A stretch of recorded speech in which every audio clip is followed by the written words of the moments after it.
Ito yung loan app na mas malala pa sa mga agent ni Peso Here based on my personal experience kasi pareho silang nautangan ko. And isi-share ko sa inyo yung experience ko nga sa loan app na to. Sobrang lala. Hello guys, it's Sir Mariano and welcome back to my YouTube channel. At kung hindi ka pa nakapag-subscribe sa aking channel, please subscribe dahil palagi akong nag-share ng mga experience ko at nag-review ng mga online lending platform kung legit ba o hindi dito sa ating channel. 2 weeks akong nawala at 2 weeks din akong hindi nakapag-upload ng aking vlog dahil nga nagkasakit ako. Pero ngayon medyo okay na ako at nakakakainan ako ng maayos. But anyway, pag-uusapan nga natin itong loan app na sobrang lala kong mangharas. Mas malala pa siya dito kay Peso Here based on my personal experience. So, ito ngang loan app na tinutukoy ko ay ito ngang si Loan Tayo na kung saan ginawan ko rin siya ng vlog. Ayan siya guys, ilalagay ko lang dyan sa my screen yung thumbnail niya if ever na gusto nyo siyang panoorin. And ayun nga, dun nga sa vlog ko na yon, sinabi ko na na-approve ako sa kanya ng 500 pesos. Pero yung pinaka-offer talaga niya sa akin is nasa 3,500 plus. Pero yung ginrab ko lang is 500 para ma-check ko kung okay ba siyang utangan. And para ma-check ko kung ma-approve ba ako dun sa 500 na yon. And na-approve nga ako sa kanya. Then yung 500 na yon, ang na-receive ko lang na amount is nasa 375 pesos. So kinaltasan siya ng 125. And babayaran ko siya ng 14 days, parang 7 days, 7 days. Hinati siya doon. And yung pagbayad ko nga sa kanya doon sa 500, 'di ba nakaltasan nga ako ng 125, so 375 yung na-receive ko. And then yung ibabalik ko sa kanya is 300 per 7 days. So, 600 yung total na babayaran ko sa kanya. So, it means medyo malaki din yung kinita nila sa akin doon sa 500 na hiniram ko. So, doon pa lang guys, red flag na agad itong loan app na to, not recommended na agad. Kasi sobrang laki ng kikitain nila sa'yo. Doon pa nga lang sa 500 pesos na hiniram ko sa kanila, kinaltasan ako ng 125. What's more pa kaya kung yung hihiramin mo sa kanila is 3,500 plus, or more than pa doon, like 10,000 plus, edi mas malaki yung ikakaltas sa'yo.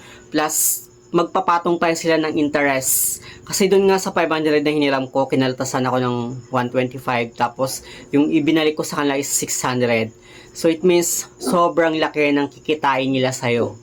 Okay, kaya ko siya ginawa ng vlog para maging aware kayo, no, na doon sa nangyari sa akin or experience ko dito sa loan app na to, na masasabi ko lang guys sana sobra at mas malala pa siya sa mga agent ni Peso Here. September 13, first due date ko pa lang sa kanya, and mga umaga yon, mga alas 8 ng umaga. Nakareceive agad ako ng maraming text mula sa mga agent niya, at ayun nga, hindi siya text ng remind na due date mo na, ganito ganon, kundi puro mga pambabanta na agad at puro mga harassment na agad yung mga na-receive kong text kahit due date ko pa lang sa kanya. Di ba dapat kapag due date mo, nag-remind mo na sila na ganito, dapat due date mo na ngayon, kailangan mo nang bayaran yung loan mo, pero hindi.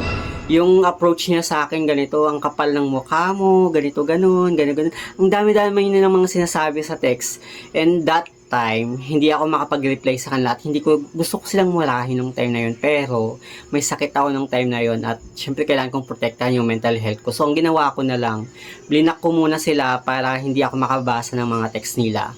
And then binayaran ko yung loan ko na 300. Pero ito guys nung binayaran ko yung loan ko na 300 pesos, panay pa rin yung text nila sa akin.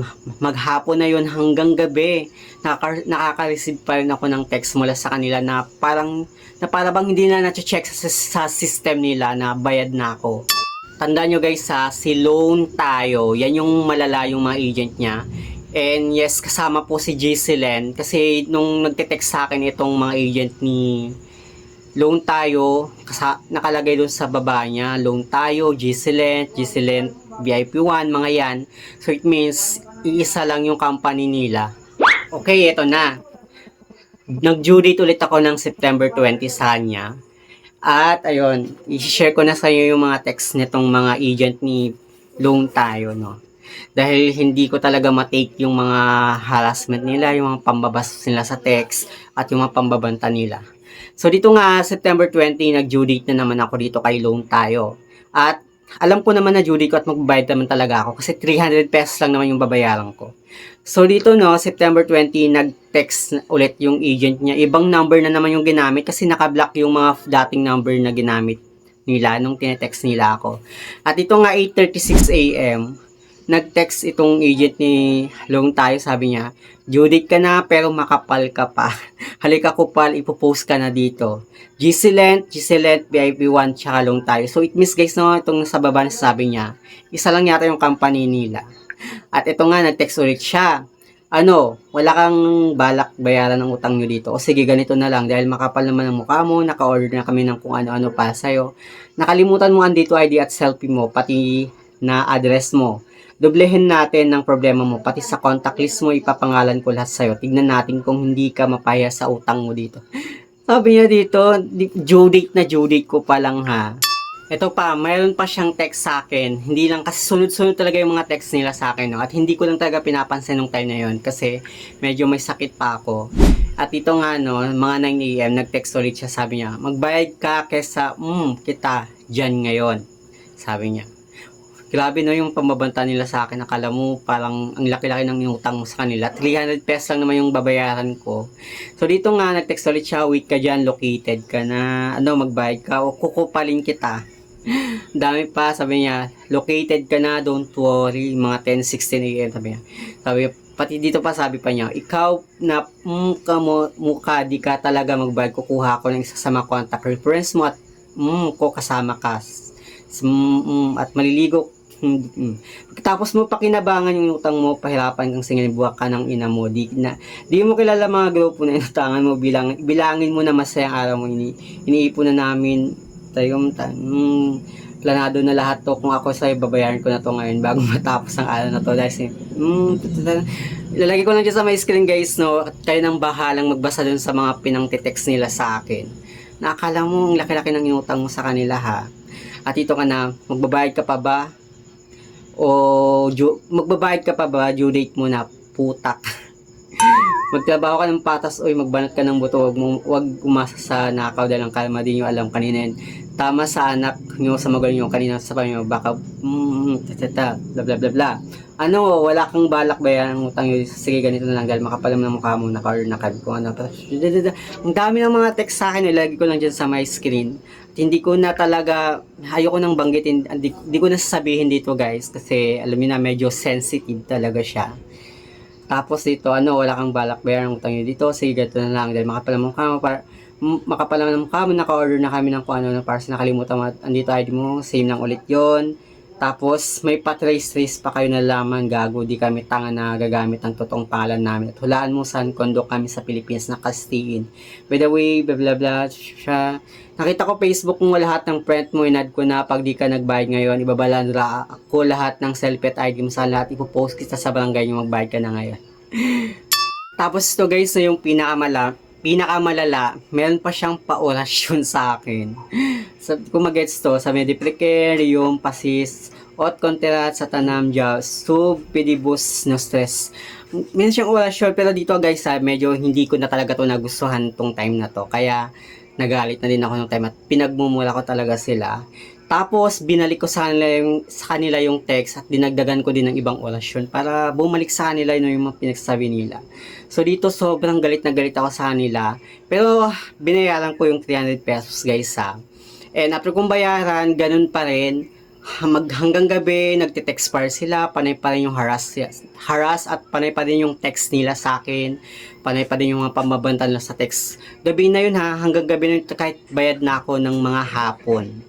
Pero para sa akin guys ha, para sa akin lang to, na if ever na kaya nyo namang sikmurahin yung mga ganitong text nila, yung mga ganitong klase ng harassment mula sa mga agent, kahit hindi ka pa overdue, due date mo pa lang, nagha-harass na agad sila sa text. Tapos grabe na yung mga text harassment nila, pambabanta nila, dumating sa point na pati buhay mo, pangbabantaan nila. Huwag nyo nang bayaran yung ganitong klase ng loan up, kahit gaano pa kalaki yung utang nyo sa kanila. Kasi quits na yun kasi grabe naman yung nabasa niyo naman 'di ba sa text nila na grabe yung mga pababantan nila sa akin. Huwag niyo nang bayaran. Kasi pwede niyo na yung magiging laban, pwede niyo siyang magiging laban if ever na kakasuhan kayo ganun. Kasi ipapakita niyo lang yung mga text nila na hindi rin tama yung ganung mga text at hindi rin valid talaga na mga harass sila kahit hindi ka pa overdue. Actually, kahit overdue ka pa nga ng 1 day, 2 days, 3 days, hindi pa rin valid na mangharas sila, tawagan yung mga contact reference mo, kasi against yung sa data privacy act mo. And, ayun. Pero dito ha, due date mo pa lang nangaharas na agad sila, umagang umaga, nangaharas na agad sila, even nakapagbayad ka na, tapos ka nang nagbayad, nang haharas pa din itong loan app na to. At hindi talaga siya okay guys, at sobrang hindi siya recommended, sobrang red flag itong loan app na to. Ulitin ko guys ha, para maging aware kayo, si Loan Tayo, wag na wag nyo siyang i-download. Kaya sa mga nagsasabing legit daw itong loan app na to, hindi po siya legit. Kasi sobrang laki ng kaltas niya dun sa 500 ko na hiniram ko, tapos may interest pa. And due date pa lang nanghaharas na agad yung mga agent niya, umagang umaga nanghaharas na. So hindi siya legit guys ha, para sa akin. Anyway, paki-comment down below yung mga loan app na malala yung mangharas kahit due date pa lang.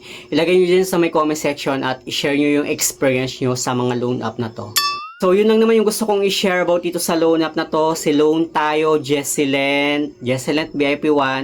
Kung if ever na ma-encounter nyo siya sa Google Play Store, wag nyo siyang i-download. Kasi, guys, kung ayaw yung maharas, kahit due date pa lang, or ayaw yung maorasyonan ng mga agent niya, wag nyo siyang i-download, wag nyo nang balaking umutang. Wag kayong magbalak na umutang dito sa loan app na to.